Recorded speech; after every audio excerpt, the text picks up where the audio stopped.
by printing a verbal retraction. For those who are closely following UC Davis Aggies football, they will be facing the sturdy and always competitive foes from Cal Poly SLO San Luis Obispo. So please note carefully in your programs. But speaking of the best coast, the West Coast, we are joined by the man himself. That's right, we have him back. A man who's already fought his way into the top 8. I would say solidly around the top 6 of our TOPS Friends of the Show rankings. I don't know what that means, but I love it. Yeah. I don't know what it means, sir. So welcome to the club. So while you were away, tell us what you were up to, Mr. Biggs. Well, last week I got stuck in traffic and couldn't make it to my office in time to be on the show, but was able to then have to work and not go to the UC Davis win against Utah Tech. But the owner of my store got to go, and so that was cool. But yeah, Cal Poly SLO, San Luis Obispo, and UC Davis head to head. Cal Poly's ranked in the top 25 in FCS this year, which is a departure. It's a long rivalry. The schools have played each other, and they were in the same division or conference or whatever you call it when they were in Division II, and it was a rivalry game every year. And both of them, fun fact, the UC Davis nickname is the Aggies because it was the University of California, Berkeley farm school, and then when it became its own university, they called them the Aggies. But technically, the mascot is a Mustang, so it's the Mustangs against the Mustangs. Yes, I did notice that, and I've followed both teams' histories long enough to know a little bit about what you talked about. And if I remember correctly, at one point, Cal Poly Pomona also used to have a football program before they shut it down. Yeah. I'm trying to remember who else they used to play against back in the old days. Pacific, back when their program. In fact, I'm shocked that Pacific was in their football program. It used to be an actual powerhouse for those who are, I guess, in their 80s and 90s. You might remember that at one point, Pacific was one of the better teams on the West Coast. But Pete Carroll, shout out to Pete Carroll, and Eddie LeBaron. Yeah, Pete Carroll was the quarterback at UOP.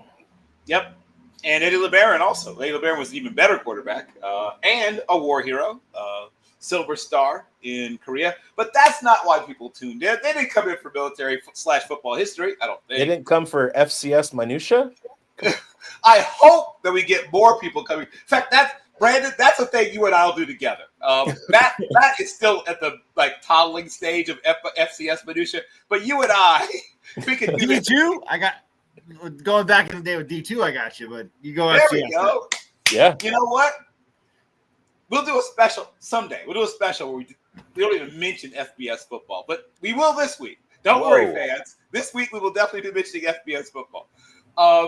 So what have we learned? I'll start with our guest once again. Since the last time we spoke here, what have we learned? What do we know now that we didn't know before, Brandon?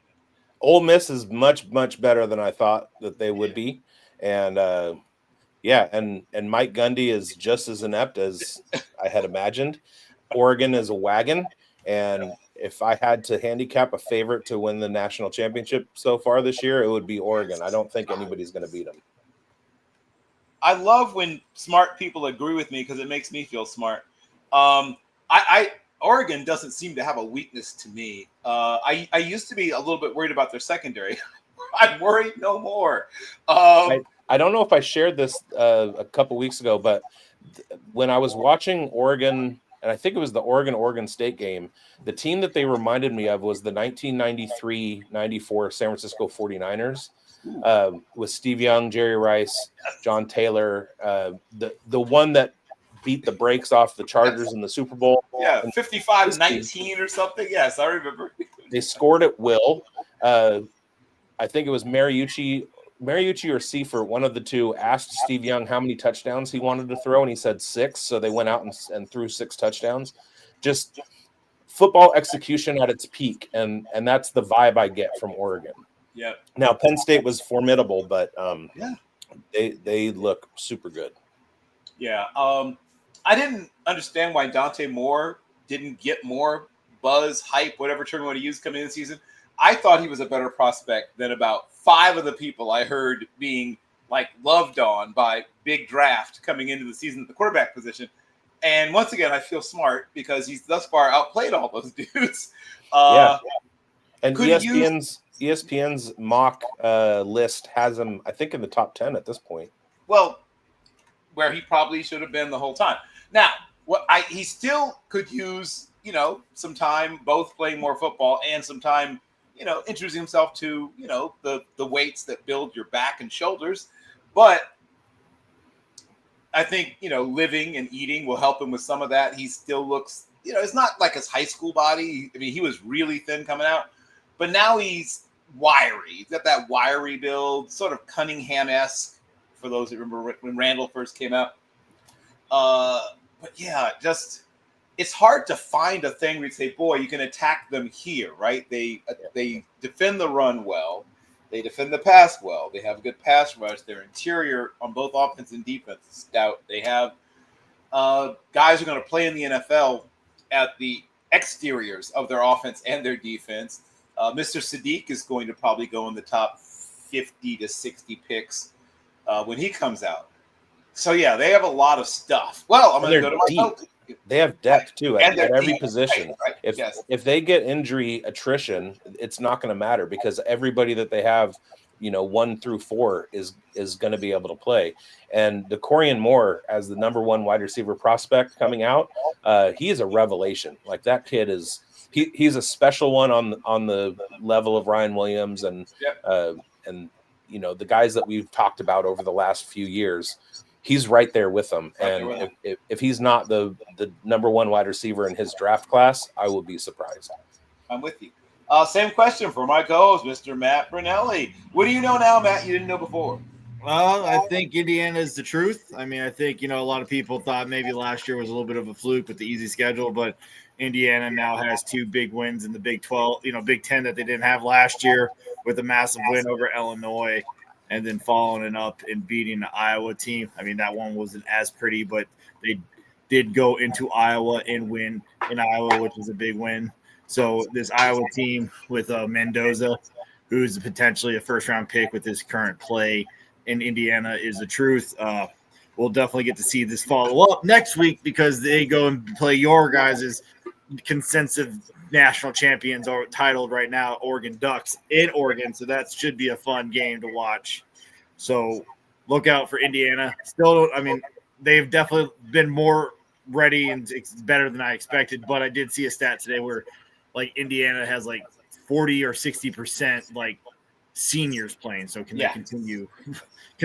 Are they going to be able to reload every year is going to be the thing. It doesn't seem so far, the answer's been yes, right? Yeah, they just get a bunch of old guys. And then it's always year 2 with Kurt Canetti, but that's one thing I think everybody got to look at. And then another one I think everybody needs to look out with.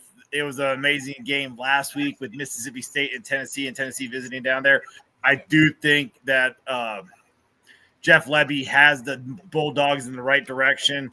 They played an amazing game against Tennessee. I know it was at home, but that was almost like a Southern Knoxville because Knoxville Tennessee fans showed up in force and took over a lot of that stadium. But this Mississippi Bulls they upset Arizona State, who is ranked top 25 over them, which I think is a little blasphemy with how they played against number 15 Tennessee and beat Arizona State. I think they have the right to be in the top 25. But I predict another massive upset for this Mississippi Bulldogs this year, and it could be this weekend against Texas A&M. So just a fair warning. This is a good Bulldog team, so Mississippi State fans should be excited. And shout out to my old co-host, Brock Vieira, who loves firing coaches, who tried to fire Jeff Lebby. So you got that one wrong, Brock, but he's got a lot of them right. Like he had Gundy fired last year, so he was way ahead of the curve on that one, but apparently not right on Lebby.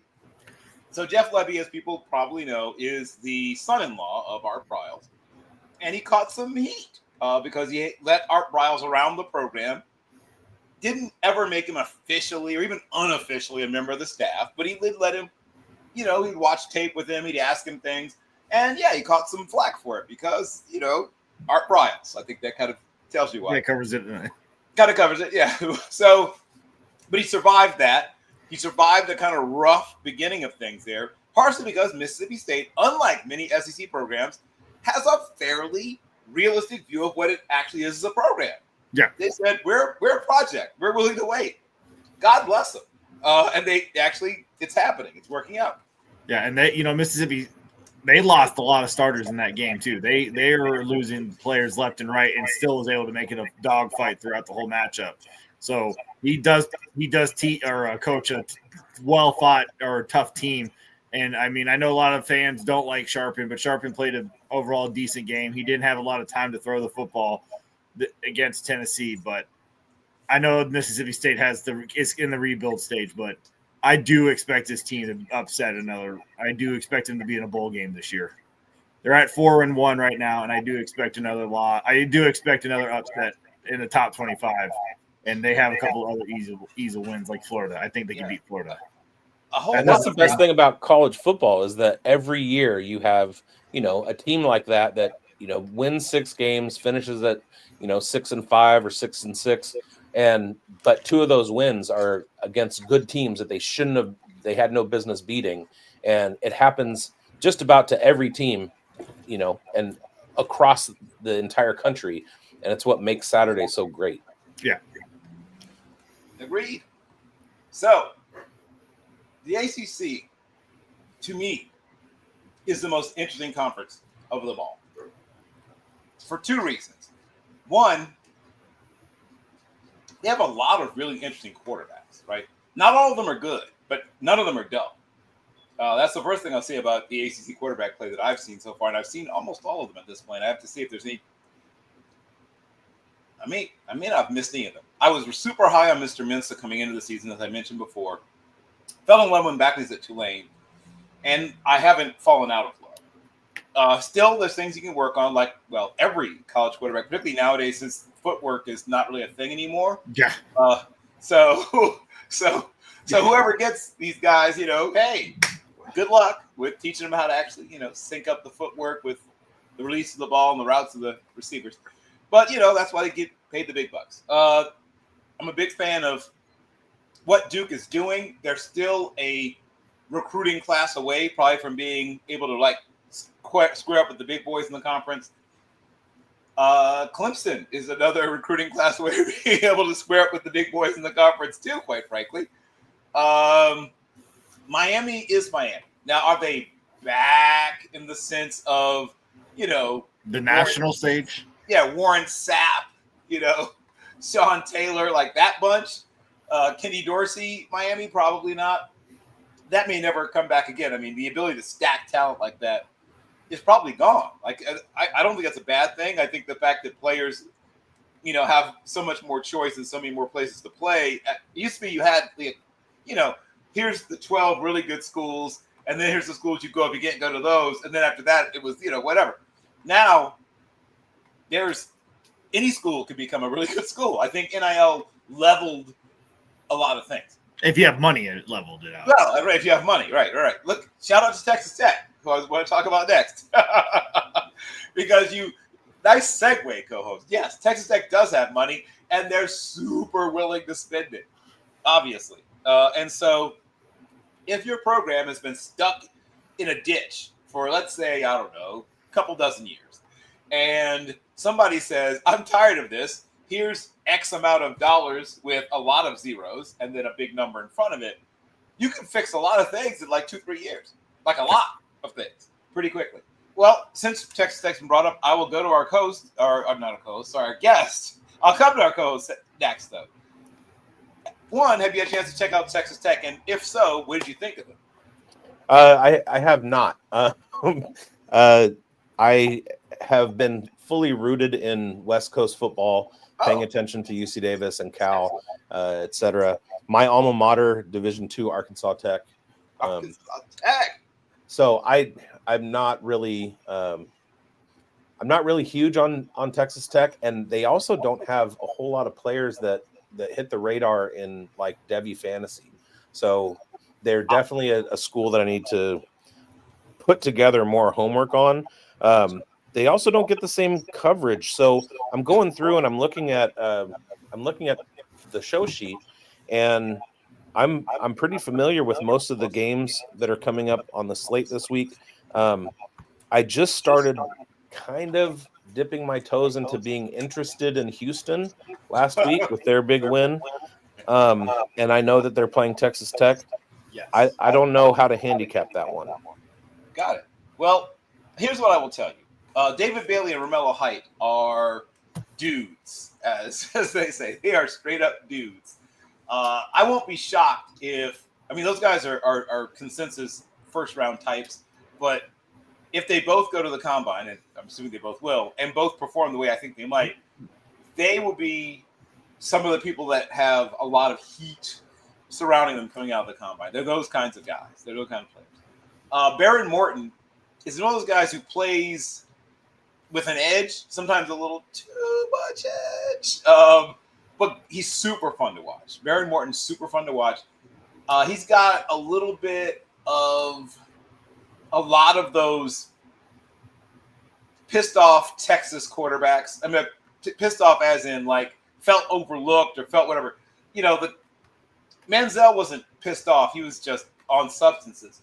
But he was on something.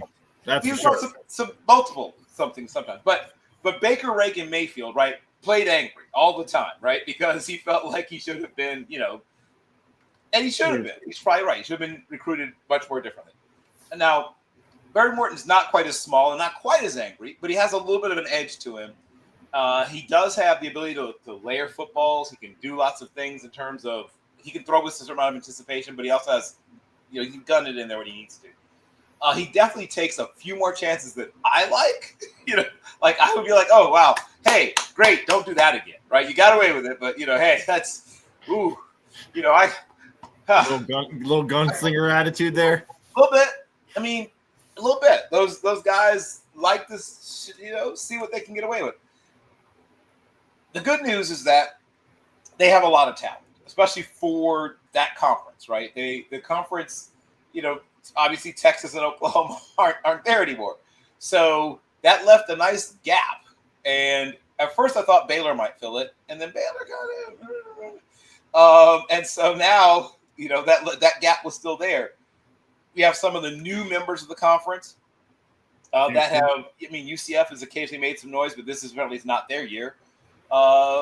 We've seen mixed things from people like Cincinnati and BYU. Texas Tech, while it isn't a fully well-rounded program in the sense of having, as we talked about, Oregon, like stacked, 3-4 guys who are up basically as good as the guy in front of them at almost every position. They're not that. They have 3 absolute studs, and then there's a huge gap between them and the guys behind them.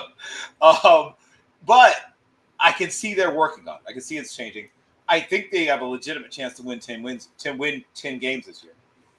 Well, with their schedule, they better win 10 games. Yeah, well, that was if Texas Tech doesn't win 10 games with the roster they have put together with money and with their current predicament where they stand at undefeated 4-0.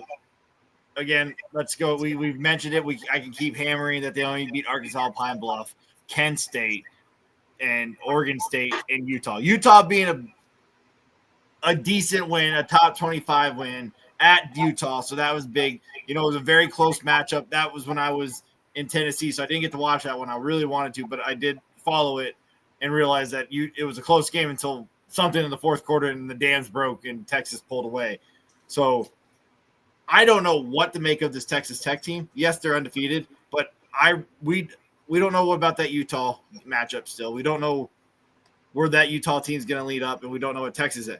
And, they play Houston, could be a good game. I like Willie Fritz's team. Obviously I have to call out Willie Fritz as being my alma mater's head coach while I was there at Central Missouri.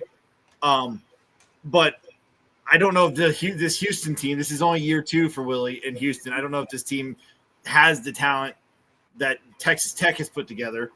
So, and then Texas Tech plays Kansas. So it's Kansas. They're not that great yet. They're 3-2. It's not until the third week in October where they go to Arizona State. Arizona State's 4-1. They lost to Mississippi State, but they have bounced back. But there's nobody really frightening in the Big 10 or the Big 12. They're going to have like the Indiana of schedules this year. Not really playing anybody tough in their conference besides Arizona State at this point. I mean, BYU could be something, but that's still in the second week in November. So that's still away. And they miss TCU and Iowa State this year, who are they look like they're pretty legit. I love Iowa State. I've been loving Iowa State for the last 3 years, maybe, since Rocco took over as a freshman, and they look pretty tough. Yeah, they're a fun team to watch. They managed to mix the combination. Like Iowa is all the way black and white football, right? I mean, it's like they're not bad. They're nice between, right? They're not Art Briles Baylor, and they're not pick whatever year Iowa. Almost any year you pick up Iowa, they're in between. They have big angry dudes in the trenches. They are willing, if they need to just run the ball and can beat you doing that. But they have enough good ideas and good players on the edges who can catch the ball. And Rocco Becht is an NFL prospect, a solid, I think probably worst case scenario, early third if he came out. Has another year of eligibility if he decides to use it. Obviously has a lot of good counsel around him. Father not only was a very good player, but is a very good coach. So I don't think he'll rush any part of the process. I think he'll make a good decision when the time comes. Do we think this is the year Campbell finally gets pulled away? There is a lot of big head coaching jobs out there. And if there's a coach that is at a small school that can get pulled away to a big school with more money and more resources, this is the year that a team could finally approach and snag Campbell away from Iowa State. And we're not even halfway through the year. Yeah, there's going to be other big firings that are going to happen. That's going to shake LSU. I still agree. I really think LSU is another one. I forget. I didn't write it down because I've been kind of busy with playing catch up after my procedure this week. But I mean, LSU, I do think is firing. I do think there's maybe another SEC school. I mean, we did lose Arkansas. Arkansas seems like a step back to me if you're Matt Campbell. I do think if there's another school that's looking for a head coach, but a small step back is Vandy, because I don't think Chuck Lay is going to be in Vandy next year. I do think Chuck Lay can get pulled away. I think Chuck Lay can go to Arkansas, or Florida. Florida's another big one. Let's right there. Florida is 100% firing good old Billy Napier. If they want a proven head coach, I would do everything knocking the door down and stealing Matt Campbell from Iowa State if I'm Florida. I would hate get Rocco to transfer with him. Go win a natty. Another one. I mean, UCLA. They have the money. They have the resources. They have the history to be a great football program. They can go and grab freaking Matt. They'll have the money to go grab Campbell. I mean, Campbell doesn't seem like a LA guy, but I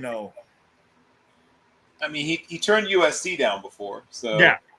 So maybe he's not a huge fan of traffic, but he's got to have some opportunities, as you pointed out. Then he better stay out of Baton Rouge, because that is some of the worst traffic I've ever seen. Well, that's design. That's not even the numbers of cars. That's right. We'll talk about like urban planning later, but clearly, whoever was in charge, like they were like, no, it'd be cool. A bunch of blind on and off ramps, so you don't know where you are until you're in it. Oh man, that's gonna be so awesome. Like I wonder what goes on in some of these meetings. Oh yeah, Baton Rouge is an awesome place to watch a football game. It's an awesome place to Uber to watch a football game. Thank me later. That protest. Just Penn State. Yeah, I mean it's not as bad, but you're right. You're right. It's a challenge. It's not as bad. I'm just saying. Does Franklin get another year? Does Penn State? Oh, Franklin's. I mean, unless they collapse, they've already proven that losing. I mean, especially the way they lost that game. Let's be fair, Matt. That wasn't like. But he does that in every big game. every big game. What's his record against top 25 opponents? We all know it. We all know it's a terrible number, and then they're 2-7 now for 2-5 in the whiteout games. Like that's supposed to be this big scaring thing. Like I understand that. I mean, Franklin would be gobbled up by any team quickly because they would like to get be relevant. Florida. When does Penn State say? Like James Franklin, are we like? Do we want to get back to the national championships? Because I don't know if Franklin's ever going to be that. Like, is going to be that guy for Penn State. They put him in a natty. So there were years when I'm forced to agree with you, like where I've seen him literally fumble games away. This wasn't that. Like this one's not on him. That wasn't a game where he mismanaged it. They just ran into a team that was a little bit better. Yeah, and you could argue that it shouldn't have even been as close as it was. Right. No, I would agree. I mean, the talent disparity, that's not a huge gap because Penn State's pretty talented. But I mean, once again, Brandon, it's not just me loving you up because you're amazing and I do love you, but he's right. They've got speed, size, depth. They're well coached. They have a quarterback who's a future pro. Their wide receivers, at least two of them are future pro who's 0 whatever in big against top 25 opponents in big No. games? I was going back to Oregon. Oh, okay. Sorry. I didn't hear the flip. I didn't hear the flip. That's okay. But Aller's going to play in the NFL too. I mean, Blaine Gabbert got to play in the NFL. I mean, he's basically Blaine Gabbert, but more Midwestern. Am I wrong? I think I want to say teams have wised up, but the one time, the one position NFL teams have never wised up to and how to scout is the quarterback position. I mean, it stares you in the face that Anthony Richardson was not a first round. Like, did he have the measurables? Yes, but he didn't have the tape. He didn't have anything that said, I should take this guy in the top 5 and be my starter. Obviously, the Colts blundered that away. He should have sat for a year and did all that, but the team, there's so many chances like that. I mean, the only time the teams ever got it right in the draft process is the Geno Smith year. Geno should have never probably been a first. He went where he should have went. And then the Pickett year where Kenny Pickett was the only guy and all those other guys, everybody's like, oh, Malik Willis, Desmond Ridder, all those guys are Matt Corral. We're going to have 4 first-round quarterbacks. They all went, and not half of the, I don't even think Correll's in the NFL anymore. I think he's in the XFL, UFL. UFL. Yeah, he's in the UFL. Oh, yeah. You get the windows where you think the NFL is right there on the merge of oh, no, these aren't the NFL guys. Let's wait. And then you get the next year where oh, we messed up and we got to overcorrect and draft all these guys that aren't first rounders. Will Levis is another one. And then the Storm and Mormon kid from BYU that when he went down to Coastal Carolina and was exposed, I was immediately out on, and he still goes in the first round. And then last year, 2025 draft, I'm trying to tell everyone Jackson Dart is the class of the quarterback class, but Cam Ward goes 101. I mean, I don't know. It's hard to handicap quarterbacks in the NFL because I watch them in college and get a feeling, and most of the time it's correct, and then the NFL does something way, way different. I don't get it. Yeah, you think one day they'll wise up, you would think, but they don't. It's the most important position, but there's college quarterbacks that obviously aren't the guy, and they try to make them the guy. Penix is not. And Cam Ward's still going to be good. He's in a terrible situation. Sure. Yeah. But I don't want to. How is he in a terrible situation? Decent old line, great running back, amazing receiver. Well, okay, the great running back is hurt. Obviously, you and I see their offensive line a little bit differently. They have 2 really good offensive linemen. One guy who's that's better than freaking other quarterbacks. Some better, right? And then 2 guys who should not be starting in the NFL. Their tight end position is. Guys, I think is a way to Gunnar Helm is he should be pretty good. The thing that's going to hold him back is he's being taken care of by the Callahan family, and you see a Raiders flag behind me. My roots with the Callahan family go way back, and I have zero positive to say about anybody in that family. And I don't want to fan any flames or anything, but I feel like the quarterback that everybody in the NFL got right was Shedeur Sanders. Well, we're gonna see. We eventually will see. I think that Shador is a person who sees himself differently from the way that God has built him, and I hope that maybe at some point, what he is physically and how he sees himself will maybe become more aligned at some point, and maybe the NFL experience will help him to reach that place. That's But because we such only a have Brandon, beautiful way to put it. thank you, sir. But because we only had Brandon for a little while longer, Oh, I no, want I'm to. good. Oh, I'm good okay. to the I hour. thought you had to hop off. Okay, well then, then I won't jam more Brandon at everyone, though I should because Brandon's awesome.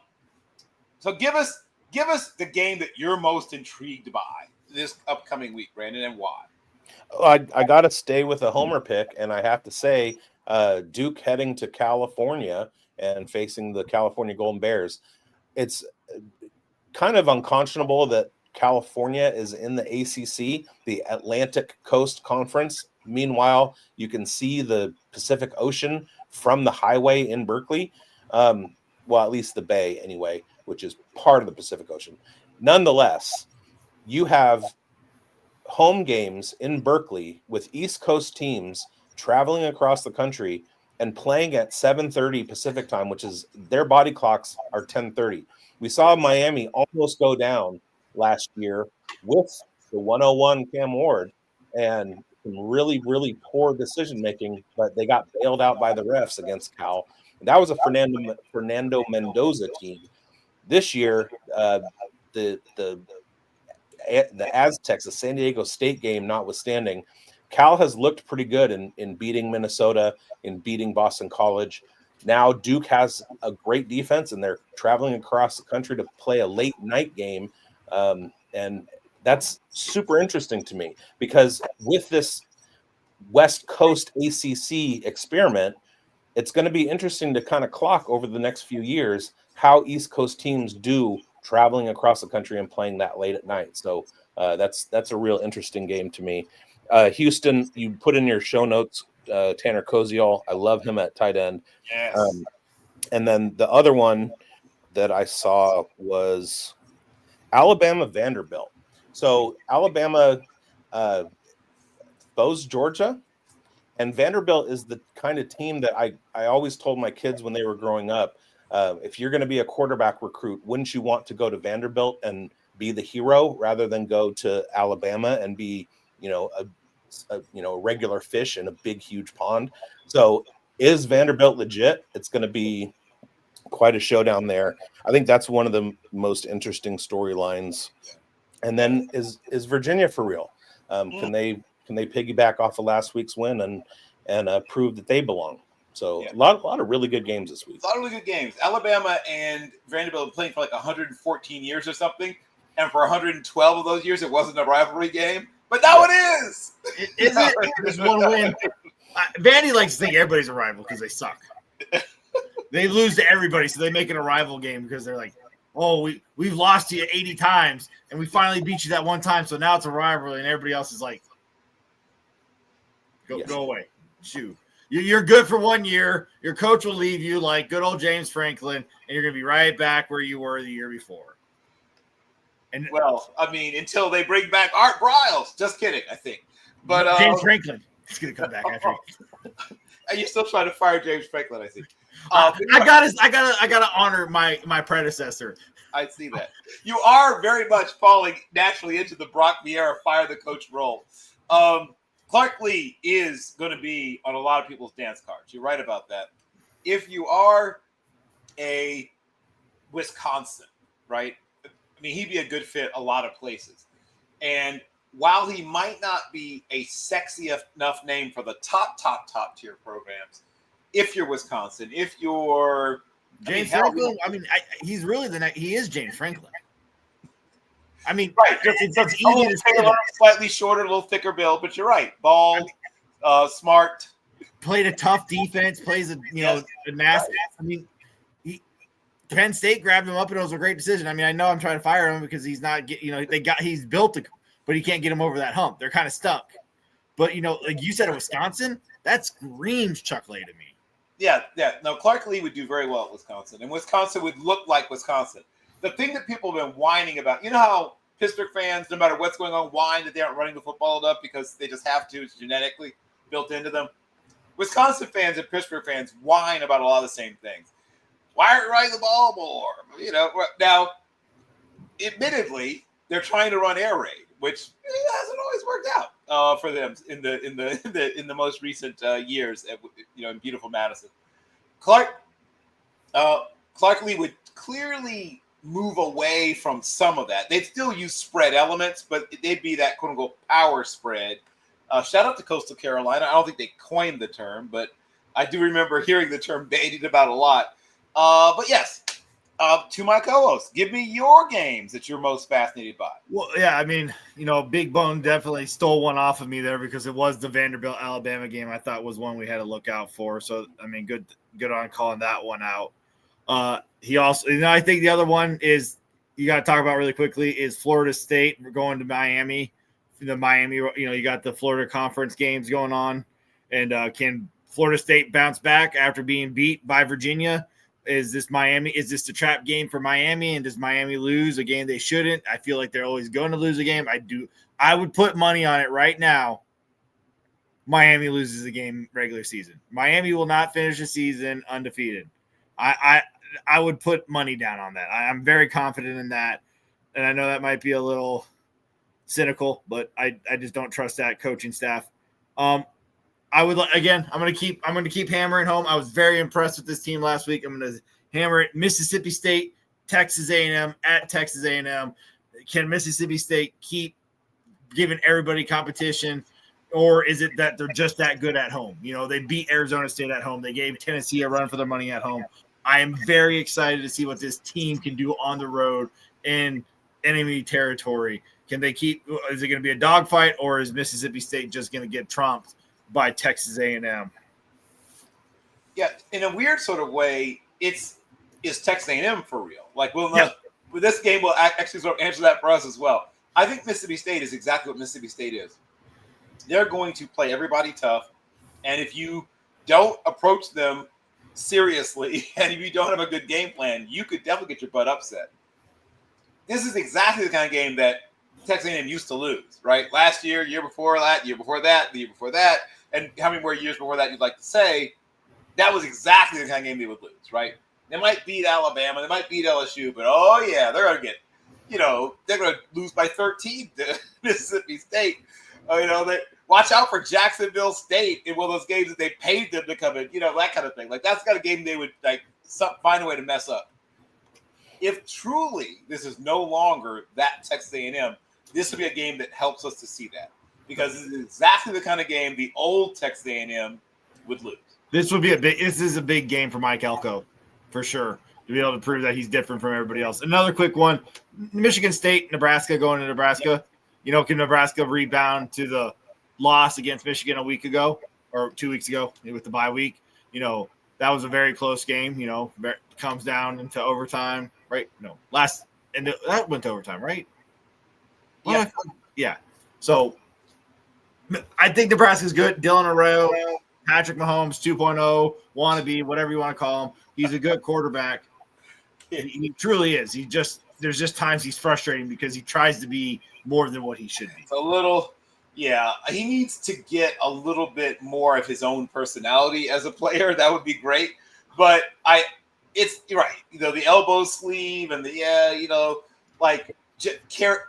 wears his rib protection in such a way that makes it look like he's got a little bit of that Pat Mahomes belly even. So yeah, I get it. I get it. He's your hero. But so what do you make of the Florida State Miami line with Florida State favored by a touchdown? Also in that game, much unheralded freshman prospect Malachi Tony. Yeah. I will watch every game that Malachi Tony plays in from now for the rest of his career. Dog. He's an absolute dog. But Malachi Tony gives me like Emmanuel Sanders, but more talented vibe. Yeah. But what do we think of this line? Florida State by a touchdown. Miami, they were pretty. I'm only seeing 4.5. Oh, I'm just looking at the show notes, and it says -7. Oh, it must have updated since the show notes were. Yeah, or I flipped it. Maybe it's supposed to be the other direction. Because it is per ESPN bet and per whatever it is. Miami predicted to win over 65% with a 4.5 spread. 4.5. Okay, well that seems. But you sent that to notes like 2 days ago, so it could have been 7 at that point. Could have. Who knows? But either way, I'm with you. I mean, first of all, Florida State is going to give everybody fits. Like, I don't care who you are. Florida State's not a fun team to play. Castanello, I told you. We talked about when we talked about the ACC. Yeah, we talked about Tommy Castanello. I gushed over Castanello's, and he's playing really well. I mean, he has a couple. He's only 4 touchdowns, 3 interceptions, but it's not including what he does with his feet and his playmaking abilities. But he's an old school quarterback, like back when teams didn't care about how well your quarterback could really throw the football. Woody Hayes would have loved Tommy Castellanos. I mean, except for the name, he'd have to get past that somehow.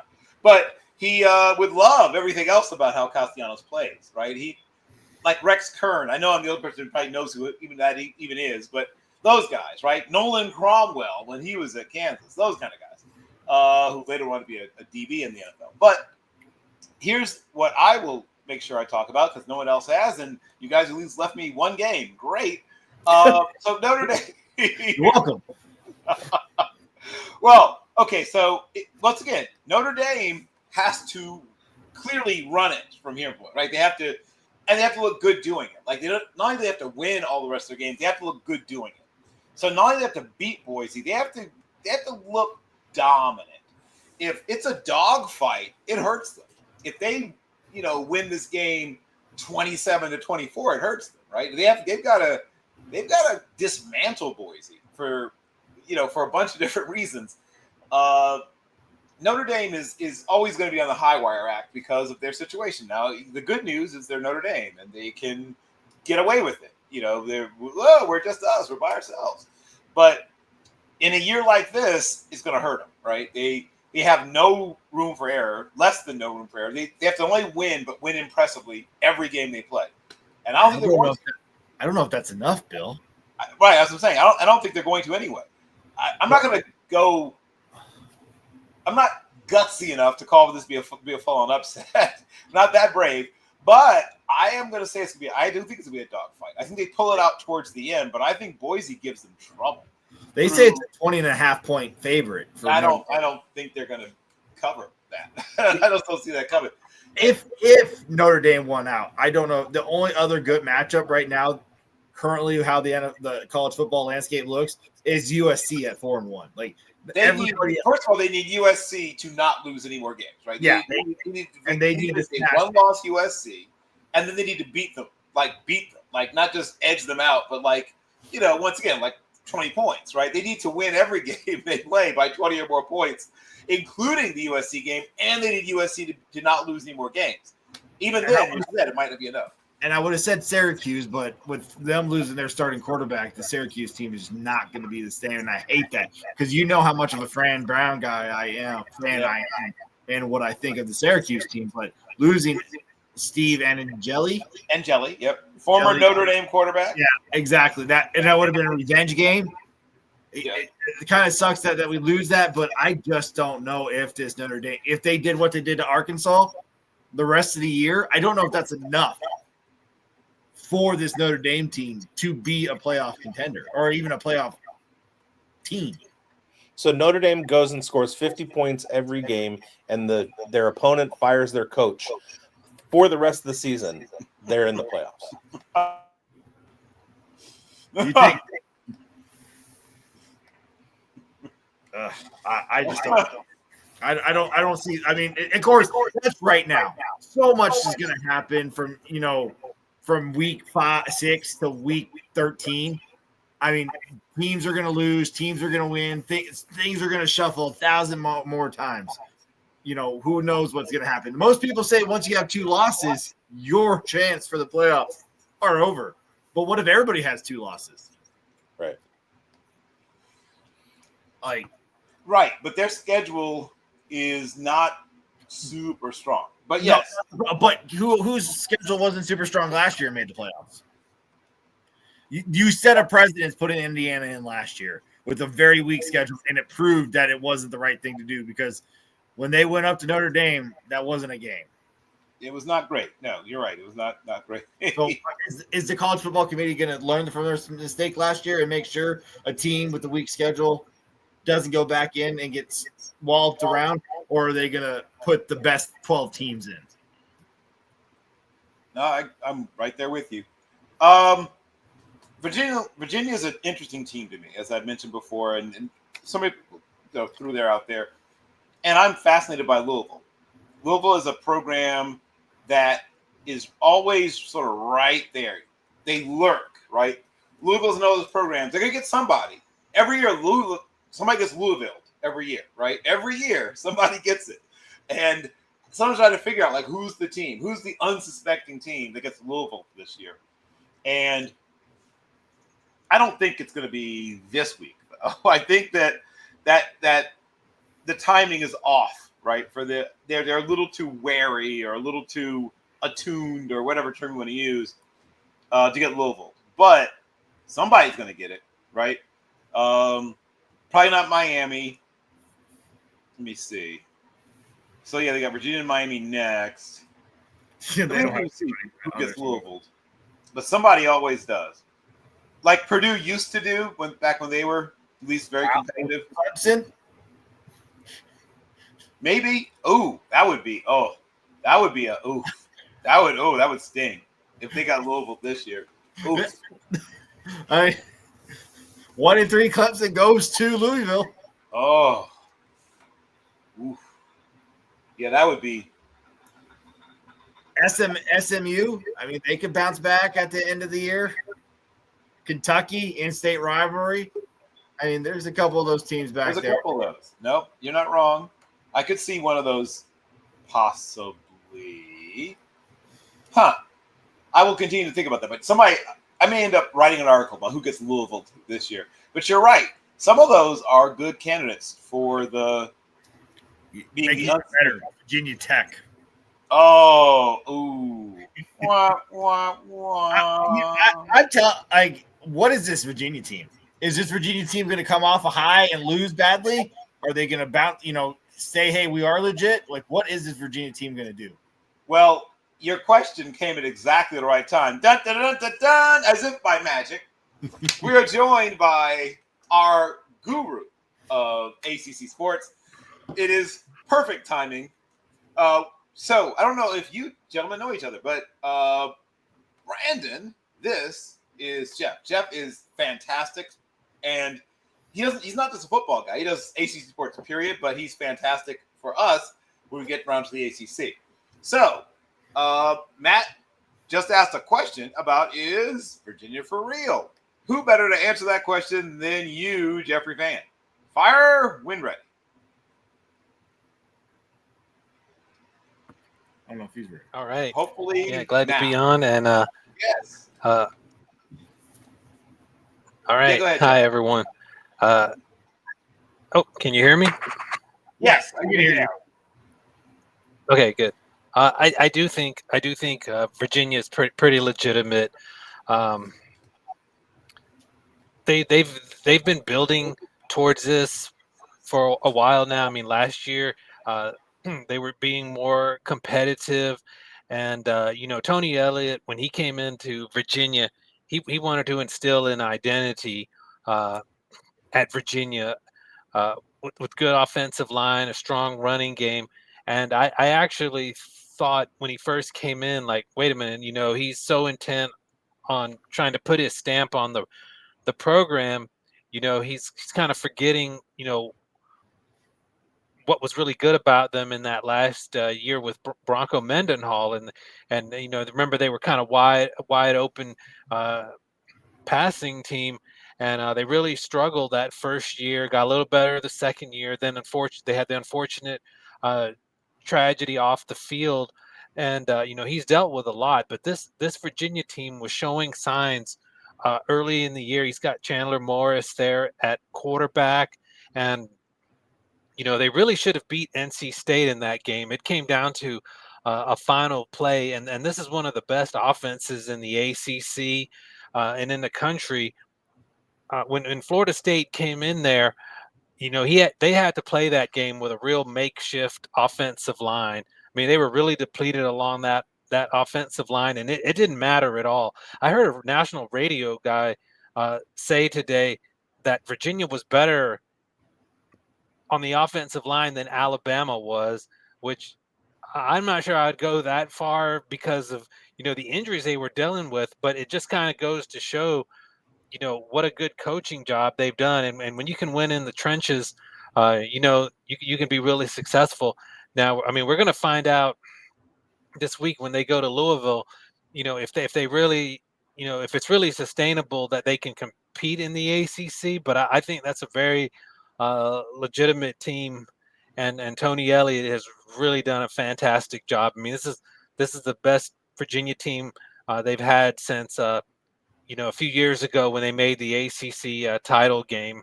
And I mean, I don't expect to see them in Charlotte. I'm not really ready to go there, but I mean, I can definitely see them, winning 8-9 games and being a factor during the course of the season and retaining Tony Elliott's job. He came into the season on the hot seat. They definitely had struggled, and I think him and Brent Venables, which oddly enough, they've two coaches off the Dabo Sweeney coaching tree who were on the hot seat, and now turning everything around, and Dabo's the one who's being questioned. It's kind of strange like that, but I think Virginia is a good football team, and he's doing a great job with them. Yeah. So my question, also before you join us, was who gets Louisville this year?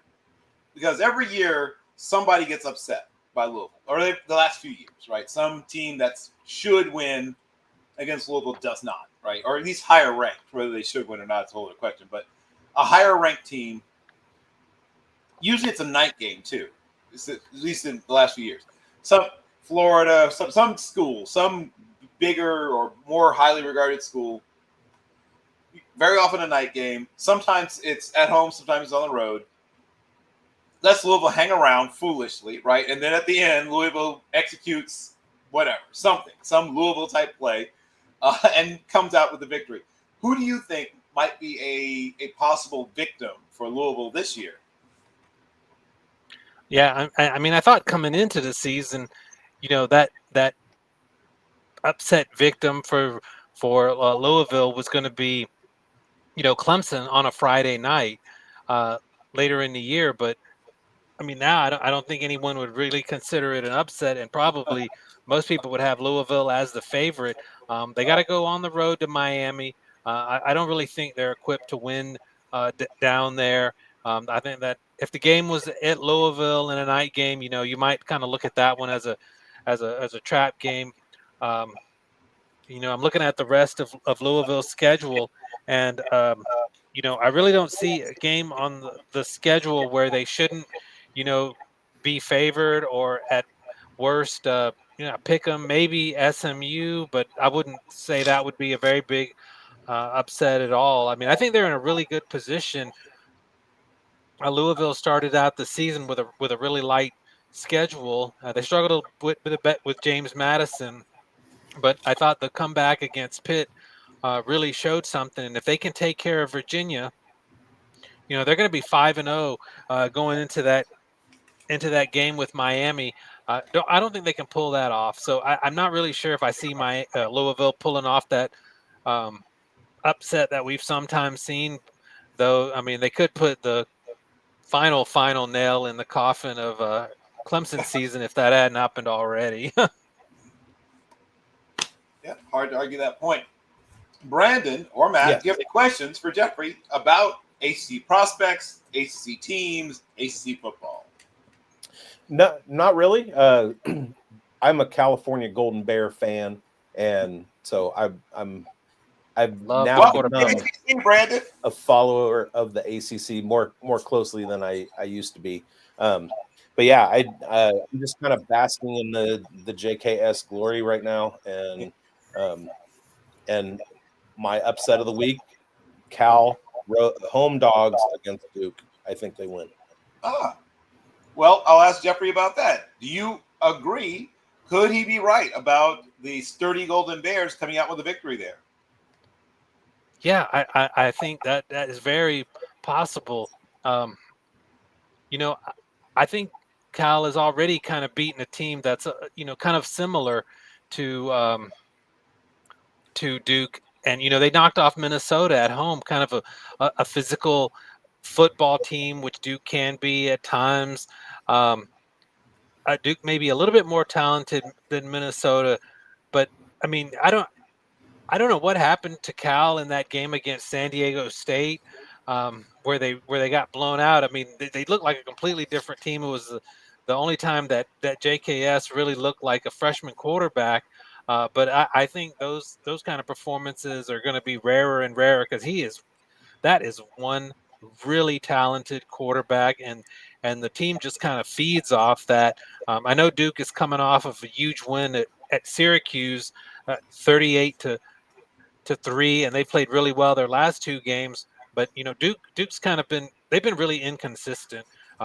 They get blown out at home against Illinois, where they turn the ball over a bunch, and I mean they actually competed pretty well in that game, but the turnovers, and then they didn't play well at Tulane at all, and then they come back, beat NC State, look great against Syracuse. If you're kind of going by that, I think this is a big opportunity for Cal. They do tend to play better at home. It's going to be an ESPN game. I think Cal's going to win. I think Cal's going to win that game. The JKS is just going to get better and better.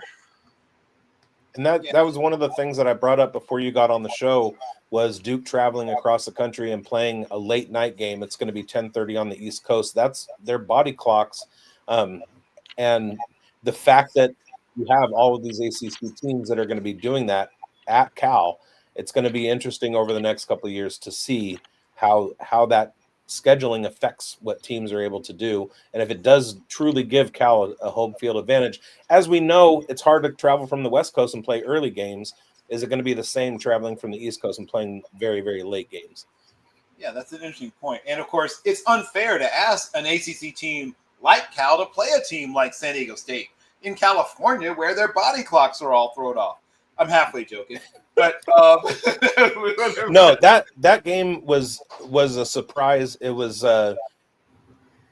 San Diego State defense really shut everything down, and and I was just befuddled the entire game. I didn't expect a shutout. I mean, I expected a win, let alone a shutout. You know what I mean? So that's not the Cal team that I saw against Boston College. That's not the Cal team I saw against Minnesota. That's not the Cal team I saw against Oregon State.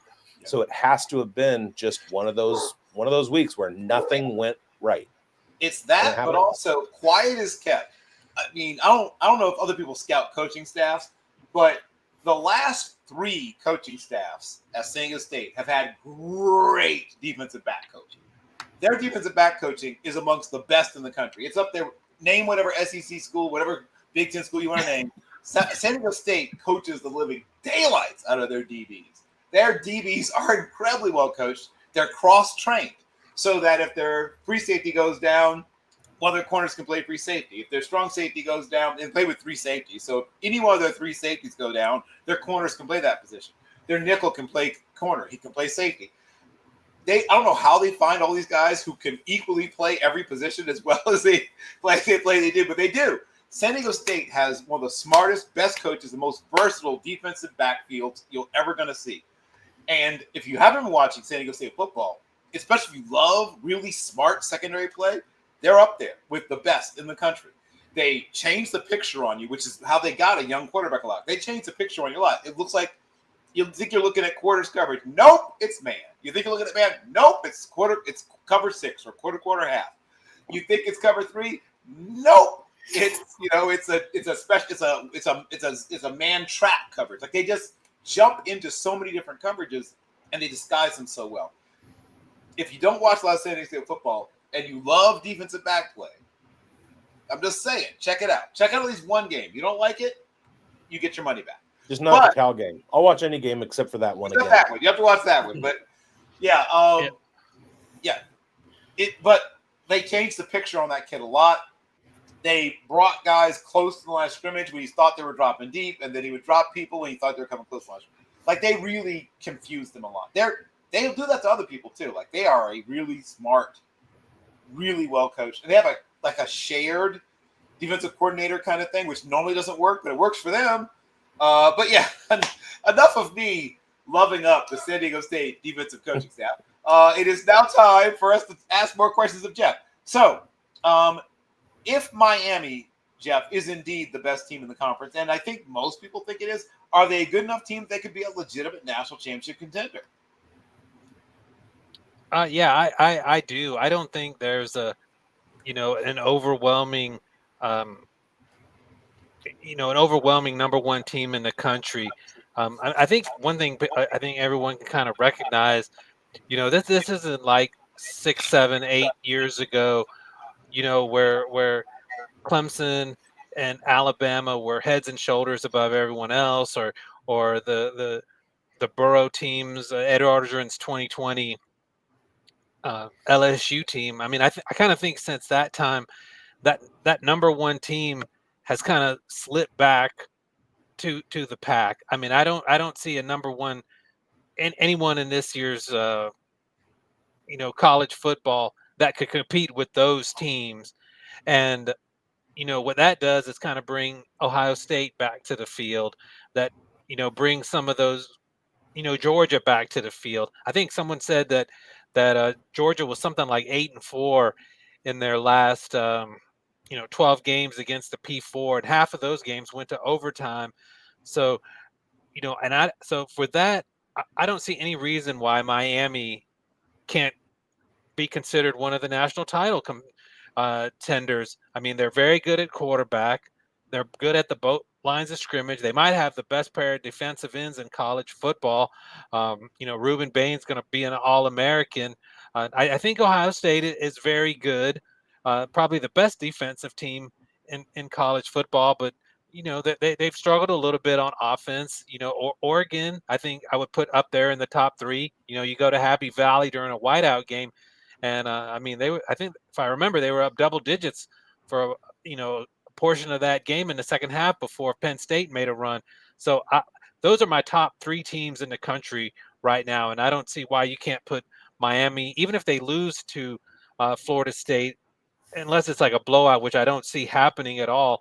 I mean, they beat a really good Notre Dame team who's struggling on defense some, but that's still a very legitimate, top 15 to 20 team.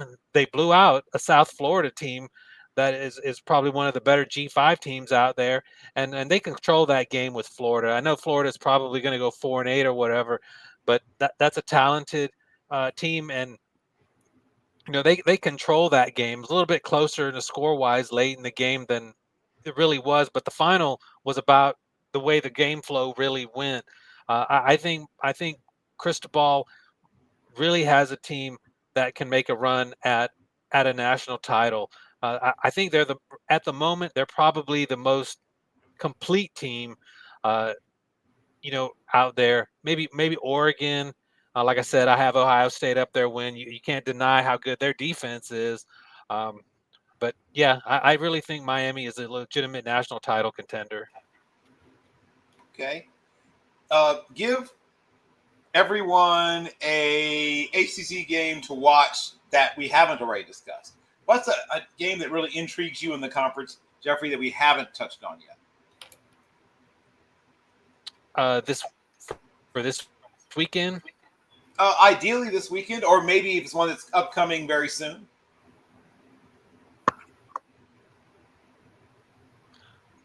Yeah, I mean, we haven't talked. We've talked a little bit about Louisville and Virginia, Cal and Duke. I mean, I think those are 2 really intriguing games, because I think out of those games you're going to find out who could be a dark horse team in this ACC chase to Charlotte. If you have Miami and Florida State they're still very good. I mean, what they did to Alabama. That doesn't change. I really hate when people say, "Oh, Alabama's a different team now." I mean, when they played, Florida State worked Alabama completely in that game, and I mean, you do that, you're a good football team.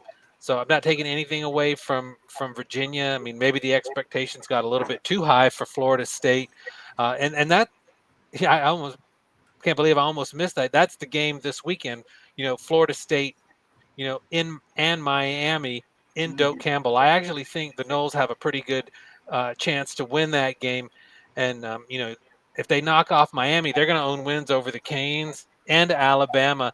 And I think the winner of that game is going to be locked into the playoff, because I can't see the winner of that game losing 2 or 3 more games. Another one that's really intriguing, maybe not for the reasons it should be, is North Carolina and Clemson. Clemson just maybe the most disappointing team in college football right now. I mean, they've got all kinds of issues going on, and North Carolina, maybe not the disappointment that Clemson is, but you bring in the Super Bowl winner, extraordinaire Bill Belichick, and you don't expect to be, just 2-2, and in those 2 losses, you were completely uncompetitive against a couple Big 12 teams that, aren't even in the top 25 at the moment. I mean, they completely got housed by TCU in their own building, and if they can't pull off an upset there, the offense has been a disaster. I mean, North Carolina could really go on a 2 or 3 win season, and the same could be said for Clemson. If you can't beat this North Carolina team, I mean, who can you beat uh, during the rest of the season? Honestly, other than Furman. So, I mean, if Clemson has any chance to salvage something out of this season, they've got to beat North Carolina. I don't that you lose that game, and you cannot recover. You cannot recover uh, the rest of the season. They might as well already be prepared to go 3-9 or 4-8 if you can't beat North Carolina. So it sounds like, Jeffrey, you're describing that game as almost like what you call in professional wrestling a loser leave town match, is what it sounds like you're describing, where the loser, I guess, essentially starts like polishing up their LinkedIn presence, working on the resume. Is that what I'm hearing? Yeah, I mean, it was funny because before the season, people were already talking about that one. This is going to be on ABC. This will be prime time.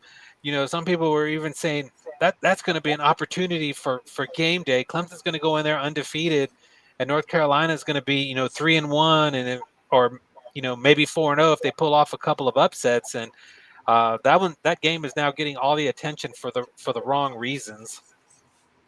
Yeah, that game means something different than it did when the season began. I want to hit on a couple of the second tier teams in the conference before we wrap this up. Somebody who's in the second tier right now, right? We saw what Florida State went, right? Where they went and where they came from and things like that. Where Carolina is now, and of course, some teams go in the wrong direction, as you pointed out. But I've watched NC State with a lot of interest this year. I feel like this isn't their year, but I think next year could be their year. Wake Forest is always a team that makes it more difficult to beat them than their talent looks like it should make them. Like it should be this hard to beat Wake Forest, but it usually is difficult to beat Wake Forest. Syracuse is a team on the rise, at least in my opinion. Duke isn't quite ready to challenge for like the top level, but they're another team that I think could be 1 year away. But give me at least one other ACC team that by this time next year we could be talking about as like a 9-10 win school. I think if you're looking for a back in the pack team that could do that next year, my eyes are kind of on Syracuse. You know,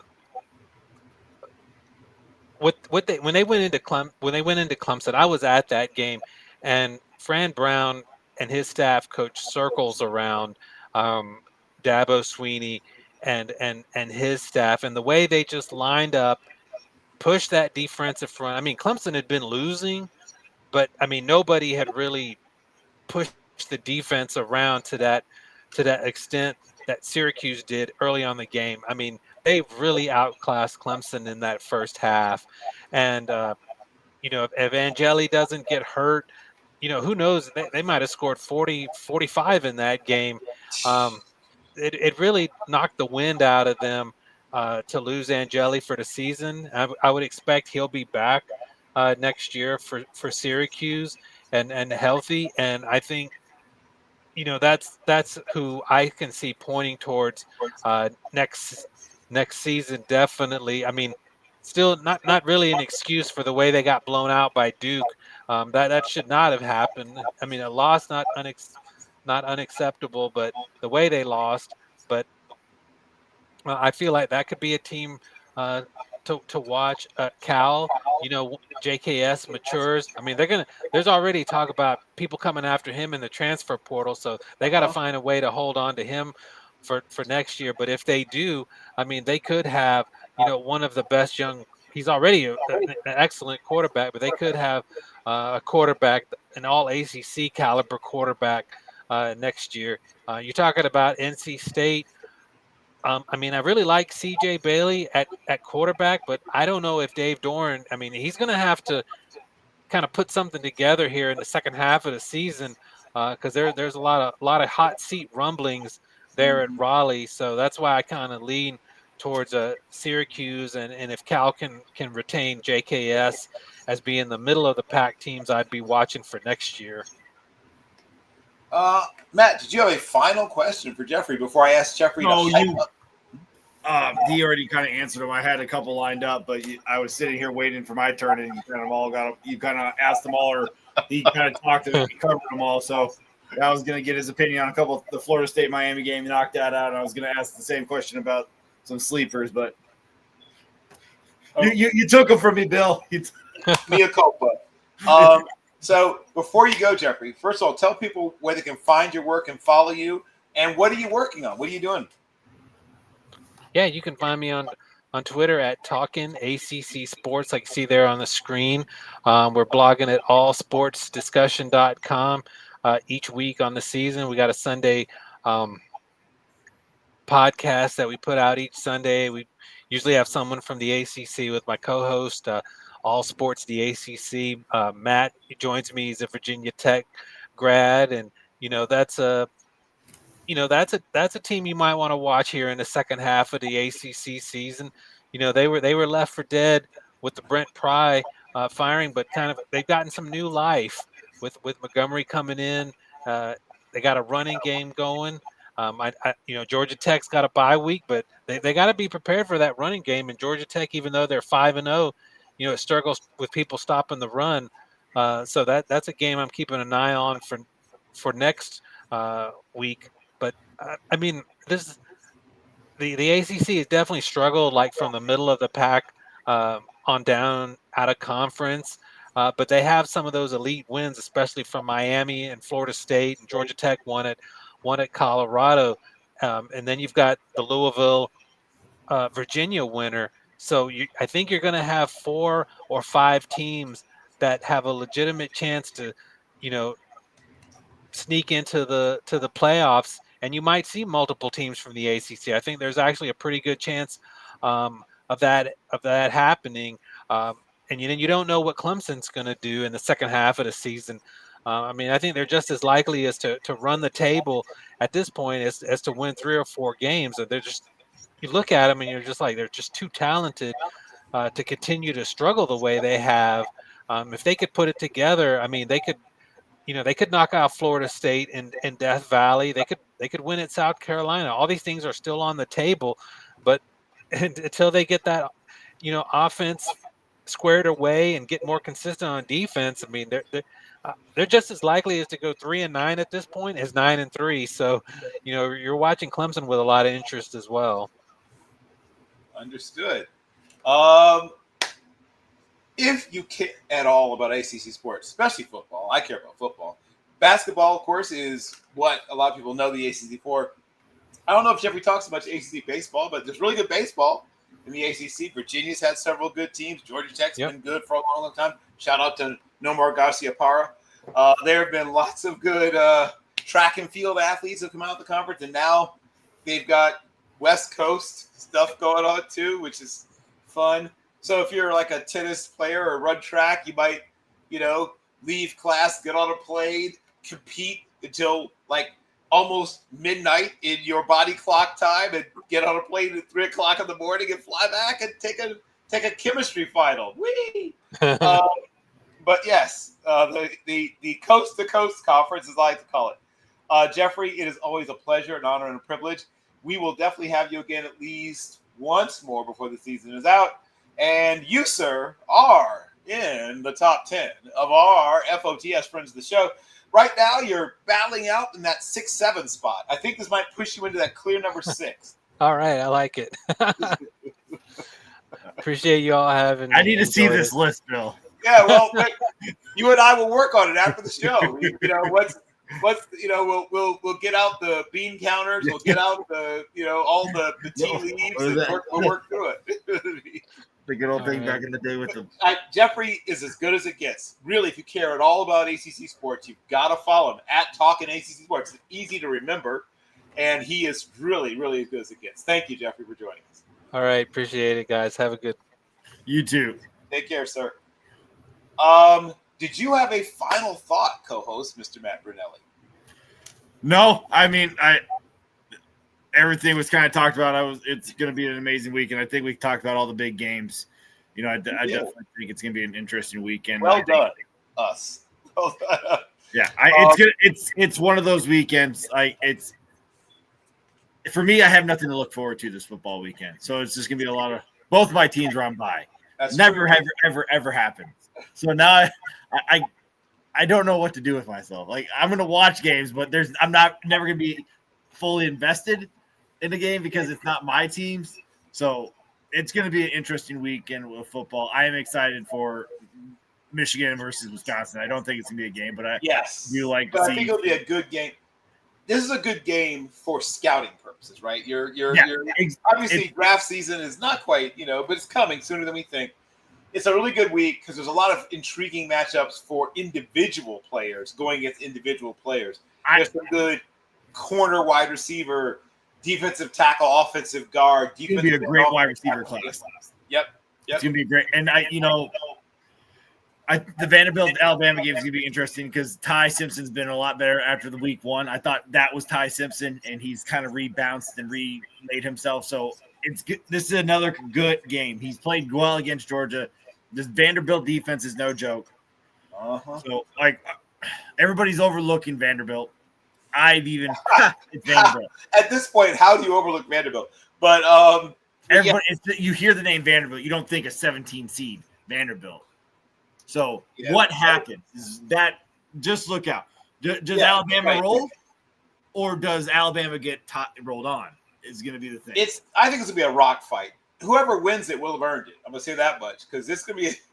I mean, both these teams really just want to push you around. I agree. I'm as much as I hate it. I know everybody loves them. I'm not a Diago believer. Alabama. I want to see. This is going to be a make it or break it. Does Diago pressure under a tough Alabama defense at a night game in Tuscaloosa, or does he roll? Right after he's talked a little smack too. Yeah, so because he's a big smack talker, and I understand, dude. You're Vanderbilt. You barely won 6 games last year. Horse is down. I understand you're 4-0, but guess what? I've seen a Kentucky team be a top 10 team, be 6-0, and then not lose the rest of the season. True. So I don't want to hear anything about you, sir. Finish the season, then start talking. Well, I will be watching all the games we described and even some games we didn't get to. Oh, yes. There's too many games. Too many games, but I'm going to find a way. I will. As always, it is a pleasure. Big Boned, of course, has his show he has to go do, so that's why he had to run out. But he does great stuff. He does fantasy dynasty stuff that's amazing.